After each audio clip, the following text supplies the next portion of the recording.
12 ചരിത്രപ്രസിദ്ധമായിട്ടുള്ള മോട്ടീവ്സുണ്ട്. ഓരോ മിനിയേച്ചറിലും ഓരോ കാര്യങ്ങൾ വെച്ചിട്ട് അതെല്ലാം നമുക്ക് ഏഴുവരെ പുറത്തോട്ട് പോയി കഴിഞ്ഞാൽ ഫുട്ബോളും അതുപോലെ തന്നെ കൾച്ചറൽ പ്രോഗ്രാംസ് ഒക്കെ നടക്കുന്നത് ആളുണ്ട്. അതുപോലെ തന്നെ മാജിക് ഷോ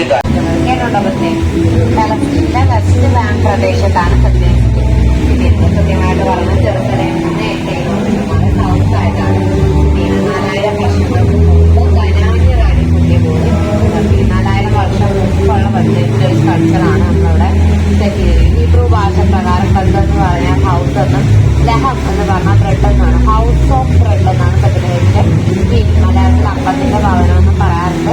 ഇസ്ലാം മതവിശ്വാസ പ്രകാരം ഹൗസ് ഓഫ് പീസ് എന്നും പറയാറുണ്ട്. അതുക ശ്രദ്ധിച്ചോ, കണ്ടോ തീ കണ്ടോ? അതുകൾക്കുള്ളിലെ കാലിത്തൊഴുത്തിലാണ് മുമ്പ് യേശു പറഞ്ഞത്. പണ്ടത്തെ കാലത്ത് ഗുഹയ്ക്കുള്ളിലൊക്കെ ആയിരുന്നു കാലിത്തൊഴുത്ത്. ആ ഗുഹ ഇപ്പോഴും അവിടെ നിലനിർത്തുകൊണ്ട് ഒരു പള്ളിയാണ് ചെയ്യുന്നത്. പള്ളിയുടെ പേരാണ് ചർച്ച് ഓഫ് നീതി. ആദ്യ ക്രിസ്ത്യൻ റോമൻ ചക്രവർത്തിയായ കോൺസ്റ്റന്റീന്റെ മാതാവ് വിശുദ്ധ ഹെലേനയാണ് AD 339 ചർച്ച് ഓഫ് നേറ്റിവിറ്റി അവിടെ.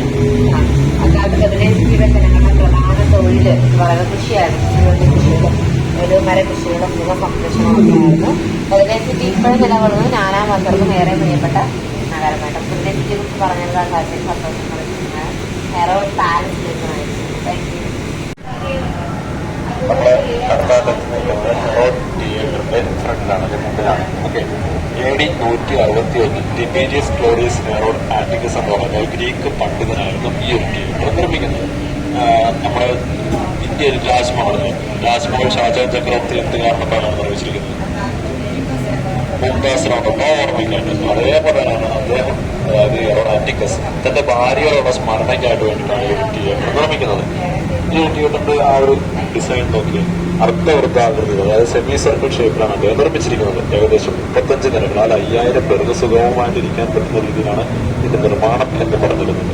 അതുപോലെ തന്നെ ഈ ഒരു തിയേറ്ററിന്റെ മെയിൻ അട്രാക്ഷൻ എന്ന് പറയുന്നത് ഇതിന്റെ മേൽക്കൂരയായിരുന്നു. ദേവദാരു കൊണ്ടുള്ള മേൽക്കൂര. ദേവദാരു എന്ന് പറയുന്നത് ഒരു തരം വൃക്ഷമാണ്, ഒരു കോസ്റ്റ്ലി വൃക്ഷമാണ്. അപ്പോൾ ദേവദാരു കൊണ്ടുള്ള മേൽക്കൂരയായിരുന്നു ഇതിന്റെ മെയിൻ അട്രാക്ഷൻ എന്ന് പറയുന്നത്. പക്ഷെ ഇപ്പോൾ നോക്കിയ ദേവദാരു കൊണ്ടുള്ള മേൽക്കൂരയോ മറ്റു കാര്യങ്ങളൊന്നും ഇല്ലല്ലേ.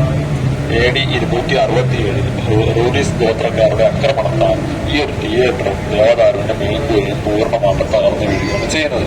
പിന്നീട് 1950 അസ്തീസിയോ ഒർലാൻഡസ് എന്ന് പറയുന്ന വ്യക്തി പെൻഡുലിൻ മാർബിൾ ഉപയോഗിച്ചാണ് ഈ ഒരു തിയേറ്റർ വീണ്ടും റീബിൽഡ് ചെയ്യുന്നത്.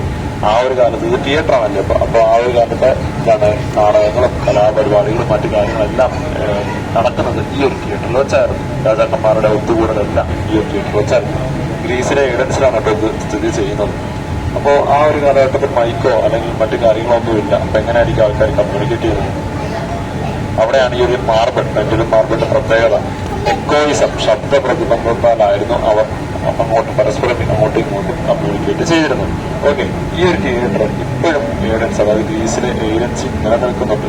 അവിടുത്തെ മെയിൻ ഫെസ്റ്റിവൽ ആയിട്ടുള്ള ഏഡൻസ് എപ്പിഡറസ് ഫെസ്റ്റിവലിന്റെ ഒരു പ്രധാന വേദിയാണ് ഈ ഒരു ഹെറോഡ് തിയേറ്റർ എന്ന് പറയുന്നത്.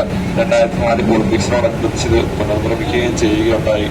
ഇപ്പോഴും ഈ തിയേറ്റർ അവിടെ നിലകൊള്ളുന്നുണ്ട്. അവിടുത്തെ ഒരു ഫേമസ് മോണ്യുമെന്റുകളിൽ ഒന്നായിട്ടുള്ള തിയേറ്റർ പറഞ്ഞത് മറ്റൊരാണ് ഹെറോഡ് തിയേറ്റർ. ചെറിയൊരു ഹിസ്റ്ററി എന്ന് പറയുന്നത് ഇഷ്ടപ്പെട്ടു വിശ്വസിക്കാണ്.